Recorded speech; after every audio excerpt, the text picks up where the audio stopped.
할렐루야. 하나님의 사랑과 은총이 우리 사랑하는 성도님들의 삶에 넘치기를 바랍니다. 오늘은 목요일 아침입니다. 2월 4일 주님께서 우리 사랑하는 성도님들에게 함께 하시고 매일매일의 삶 속에서 위로하시며 축복하시며 또한 채워주시는 은혜를 경험하는 귀한 시간 되시기를 축원합니다. 오늘은 계속 이어서 성령께서 역사하실 때 어떤 일이 일어나고 또한 성령께서 우리들에게 어떤 도움을 주시며 또 그 한 가족 관계 속에서 성령의 역사가 어떤 것이 있는가 하는 것을 같이 생각해 보는 시간을 갖도록 합니다. 오늘은 그 네 번째 시간으로서 가족 안에 많은 가족들이 있잖아요. 서로 남편도 있고 역할도 있고 아내도 있고 아이들도 있고 또는 어른들도 계시고 이러한 그 가족들의 관계 속에서 성령께서는 그 가족 관계 속에서 우리들이 어떤 역할을 감당하기를 원하시는가 하는 것에 대해서 은사에 대한 부분들을 같이 한번 생각해 보려고 합니다. 우리가 이 성령님에 대한 얘기를 하게 되면은 이제 제일 먼저 생각하는 것이 성령 충만이라고 하는 단어를 생각하게 되죠. 성령 충만이라는 단어 전에 먼저 우리들이 생각해야 될 것은 예수님께서 성령으로 세례를 받을 것이다 라고 하는 말씀하셨듯이 그 성령의 세례를 먼저, 성령의 침례를 먼저 생각해 볼 필요가 있어요. 정통적인 입장에서는 성령의 침례는 예수 그리스도를 구세주로 영접하고 또 고백하는 순간 성령께서 들어오셔서 우리의 삶 속에 들어오셔서 영원히 함께 하신다라고 하는 것을 성령으로 침례를 받았다라고 말을 합니다. 침례라는 것이 말 그대로 물속에 잠기는 거지 않습니까?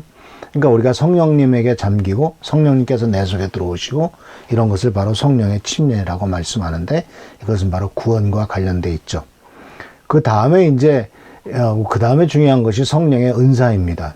이 성령의 은사라고 한다면 이것은 바로 성령의 침례는 구원받는 데 관련돼 있다면 성령의 은사는 우리가 매일매일 살아가는 삶과 관련돼 있습니다.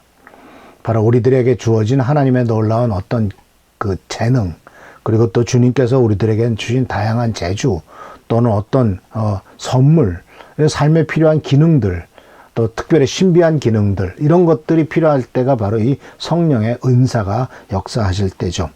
그리고 또한 성령의 충만이라고 하는 단어를 우리가 생각할 수가 있는데, 성령의 충만이라고 한다는 것은 성령께서 우리의 삶을 완전히 사로잡았을 때, 또 즉 성령께서 우리들이 원하는 대로, 그러니까 우리가 성령님께서 원하시는 대로 순종하며 그 성령님의 의지에서 철저하게 의지해서 살아가게 될 때 성령 충만한 삶을 산다라고 이렇게 표현을 하고 있습니다.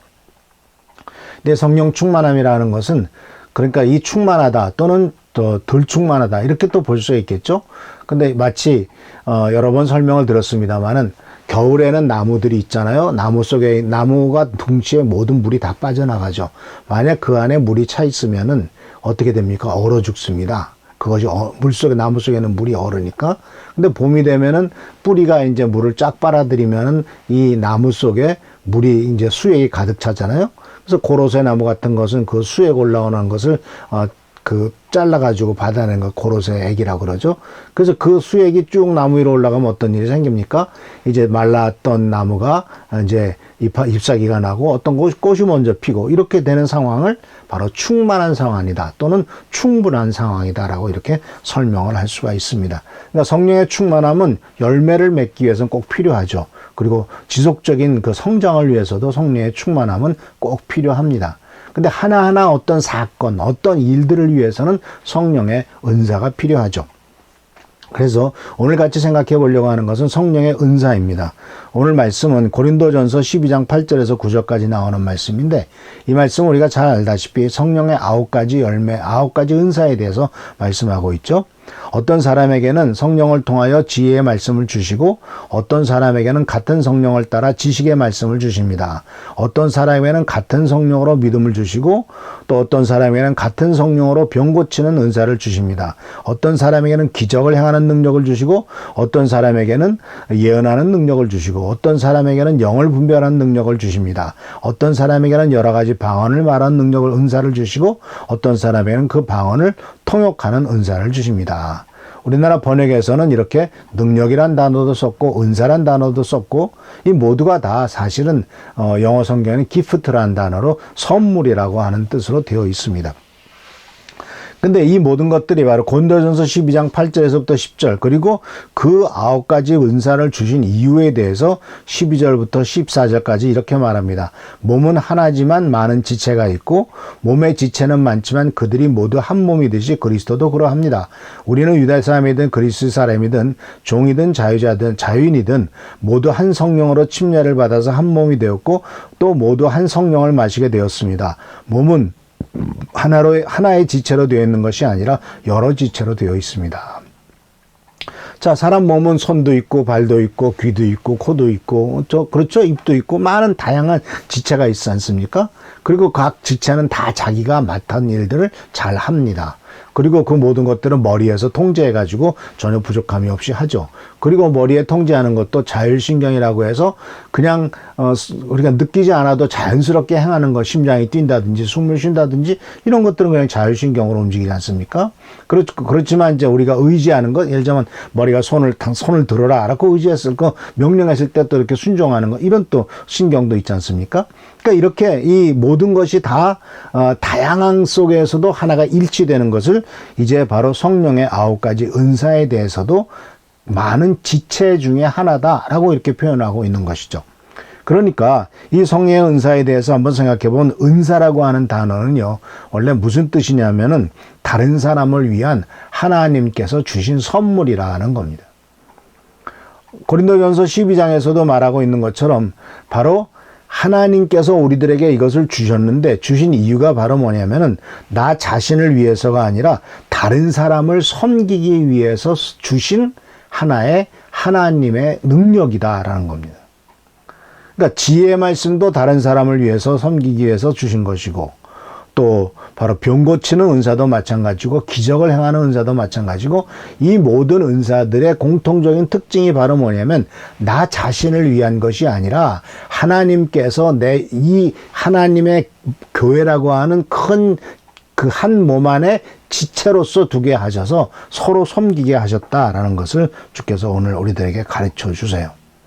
그래서 이 하나님의 선물은요, 성령님께서 역사하시는 도구로서 모든 사람에게 그냥 주시는 겁니다. 거저 주시는 겁니다. 그래서 우리는 이 하나님이 주시는 은사를 생각할 때 바로 다양성을 먼저 생각할 수가 있고요. 우리 몸의 지체가 너무 다양하지 않습니까? 심지어 손가락도 이렇게 5개가 있어가지고 각각 쓰는 데가 다 다르지 않습니까? 이렇게 다양해요. 그런데 다양성과 함께 또 일치성을 얘기하시죠? 그리고 하나가 되죠. 그리고 서로 부족한 것들을 채워줍니다. 이 손으로서 가려운 데도 긁기도 하고 또 부족한 것들을 채우기도 하죠. 또 발로서 우리가 몸이 가도록 도와주죠. 또 귀로서 들어서 어떤 판단을 내리게 하죠. 그러니까 이런 모든 것들이 다 서로 돕도록 만들어졌어요. 근데 만약 우리의 그 육체에 예를 들자면 눈이 귀중하다 그래서 눈만 있으면 어떡하겠습니까? 입이 귀중하다 그래서 입만 있으면 어떡하겠습니까? 아무런 것도 할 수가 없겠죠. 하나님께서는 그렇게 다양하게 우리 육체에 다양한 지체를 주었던 것처럼 우리들도 마찬가지다 그런 얘기예요. 사람의 은사에 따라서 사람의 특징에 따라 다르죠. 하나님께서 원하시는 대로 각각 주셨죠. 그래서 이것이 다양성과 함께 통일성. 그렇지만 또 한 가지 꼭 생각해야 될 것은 바로 뭐냐면 하나님이 한 사람에게 모든 것을 다 주시지는 않았다는 겁니다. 모든 사람은 다 누군가의 도움이 필요해요. 모든 사람은 서로 돕고 살아야 돼요. 그리고 하나님이 주신 은사로 그것을 다 사용해야 된다 하는 것을 주님께서 오늘 우리들에게 말씀으로 가르쳐주고 있습니다. 그런데 그렇기 때문에 이 은사는요, 공동의 선을 위해서입니다. 공동의 선. 그 서로를 위해서가 있습니다. 로마서 12장 3절에서부터 8절까지 나오는 말씀 속에서 이렇게 말하고 있죠. 4절에서부터 보면 이렇게 있습니다. 한 몸에 많은 지체가 있으나 그 지체들이 다 같은 일을 하는 것이 아닙니다. 이와 같이 우리도 여럿이지만 그리스도인에서 한 몸을 이루고 있으며 각 사람은 서로 지체입니다. 그리고 하나님께서 우리에게 주신 은사를 따라, 은혜를 따라 우리는 저마다 다른 신령한 선물을 갖고 있어요. 신령한 선물, 이것이 바로 하나님 성령께서 주시는 은사죠. 이것을 갖고 있습니다. 그래서 예언하는 일, 또는 섬기는 일, 또 가르치는 일, 권면하는 일, 나눠주는 일, 지도하는 일, 자선을 베푸는 일, 이런 일들을 잘하는 능력을 다 주셨다라고 로마서에서도 기록되어 있어요. 그래서 사실은요, 밥을 잘하는 것도 은사입니다. 청소를 아주 깔끔하게 잘하는 것도 은사예요. 많은 사람들이 청소하는 일이라든가 또는 좀 눈에 보기에 허드렛 일이라든가 이런 것들을 굉장히 무시하는 경향도 있지만, 만약 청소하시는 분들이, 쓰레기를 수거하는 분들이 파업을 해가지고 한 보름만 쓰레기를 안 수거해 간다고 하면 어떻게 되겠습니까? 또 길거리에서 청소하시는 분도 계시잖아요. 그런 분들이 파업을 해서 쓰레기를 치우지 않는다면 그럼 어떻게 되겠습니까? 완전히 쓰레기통에 두고 말겠죠. 얼마 전에 사진을 보니까 그 아름답고 멋진 로마의 나폴리라고 하는 그 도시가 쓰레기가 파업이 돼버리니까 완전 쓰레기 더미로, 아름다운 도시가 아니라 그냥 쓰레기 하치장으로 변한 사진이 올라와서 많은 사람들에게 깜짝 놀라게 한 것을 볼 수가 있었습니다. 벌써 몇 년 전 얘기지만요. 그러니까 모든 사람이 다 자기에게 주어진 은사를 열심히 하는 것이 가장 중요한 일이고, 그것을 비교할 필요도 없고 서로 돕기 위해서 하나님께서 이렇게 하셔야 됐다라는 것입니다. 그래서 이 성경 말씀은 섬기기 위해서 이것을 주셨다라고 말합니다. 성령께서 우리들에게 은사를 주신 이유는 공동의 선을 위해서입니다. 나 자신만을 위해서가 아니라 공동의 선을 위해서고, 또 바로 남에게 내가 이런 은사가 있어 라고 자랑할 것도 아니고, 또는 나는 이런 은사밖에 없어 라고 자기가 가진 은사에 대해서 폄하하거나 은사를 무시할 것도 아니다 라고 성령께서는 우리들에게 오늘 말씀하고 있습니다. 그래서 우리들은 나에게 주어진 은사를 활용하기 위해서는 첫 번째로 먼저 내가 어떤 은사가 있는가를 잘 알아야 되겠죠.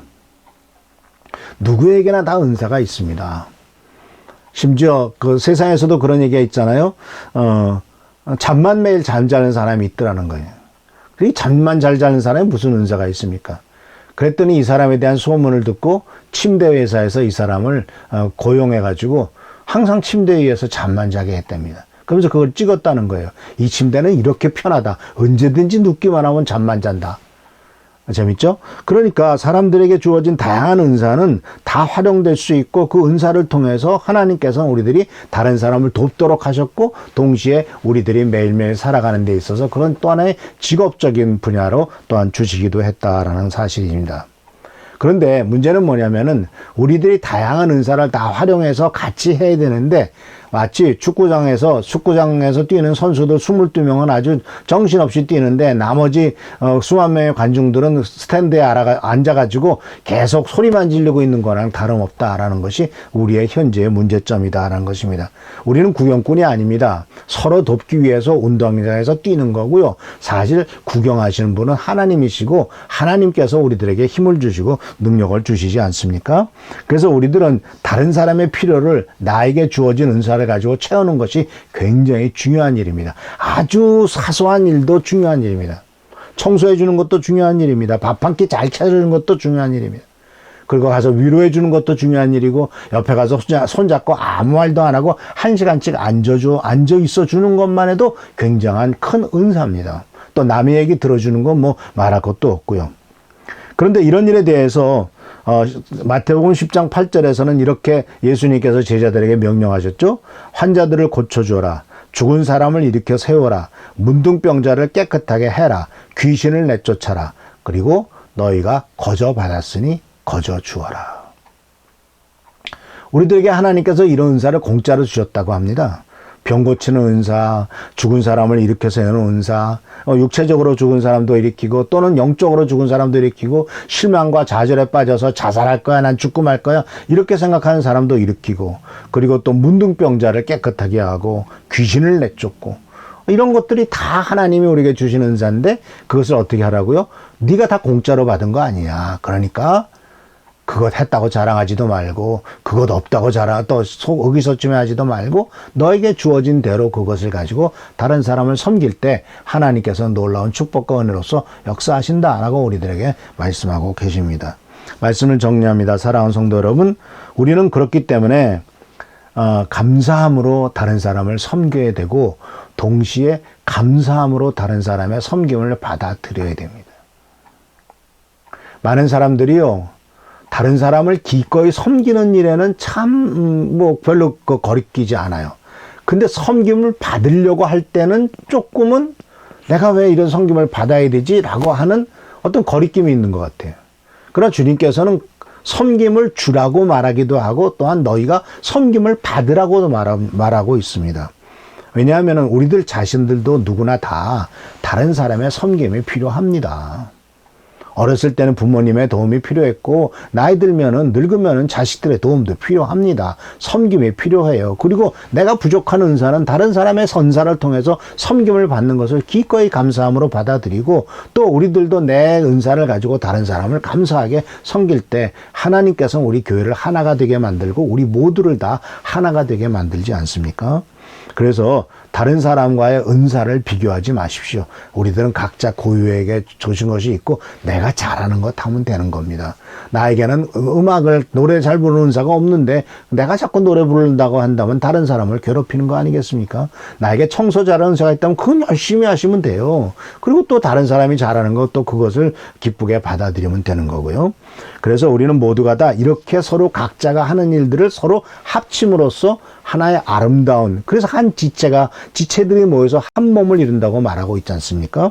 그래서 우리는 지체의식을 갖고 비교하지 말고 서로를 섬길 때 하나님께서 약속하셨고 축복하셨던 이 모든 일들이 아름답게 이룰 줄 믿습니다. 성령께서 우리들에게 가족에게 주신 개개인의 은사가 가족 간에도 서로 도움과 돌봄이 되듯이 교회 안의 성도들에게 주신 하나님의 각자의 은사가 그 은사를 통해서도 서로 돌봄으로써 서로 충만한 은총, 축복과 은혜가 넘치는 일이 이루어질 줄 믿습니다. 하나님께서 여러분의 삶을 사용하시고 몸을 사용하셔서 그 은사를 주셔서 사용하실 때 기꺼이 감사함으로 활용하고 또 감사함으로 받아들이시는 여러분 되기를 축원합니다. 기도하겠습니다. 하나님 아버지 은혜를 감사합니다. 하나님께서는 우리들 각자에게 은사를 주셨고 우리들 또한 지체로서 하나님을 섬기고 이웃을 섬기는데 그 모든 것들을 사용하는 것을 주께서 원하신다고 말씀하셨습니다. 이제 아버지 앞에 간구하옵기는 우리들에게 이와 같은 은사를 주었사오니 이런 은혜와 은총을 잊지 않도록 도와주시고 또 이런 은사를 활용해서 다른 사람을 적극적으로 돕고 또 다른 사람이 나에게 그런 은혜를 베풀 때 기쁨으로 하나님께 감사함으로 받아들일 수 있도록 축복하여 주시옵소서. 오늘도 귀한 말씀과 은혜를 준 것을 감사하고 예수 그리스도 이름으로 축복하며 간절히 기도하옵나이다. 아멘. 할렐루야. 주님의 은총이 넘치기를 바랍니다. 우리들에게 주신 또한 공통적인 은사가 있다면 다른 사람을 위해서 기도하는 것 아니겠습니까? 성도들을 위해서도 기도하고 나라 민족을 위해서 기도하고 또 교회의 부흥 발전을 위해서 기도하고 자꾸 작은 교회들 사이에서 코로나 바이러스가 확진됨으로써 자꾸 교회가 비난의 대상이 되는 어려운 일에 처합니다. 우리들 모든 일에 조심해서 이런 일이 생기지 않도록 힘쓰는 여러분 되시기를 축원합니다. 감사합니다.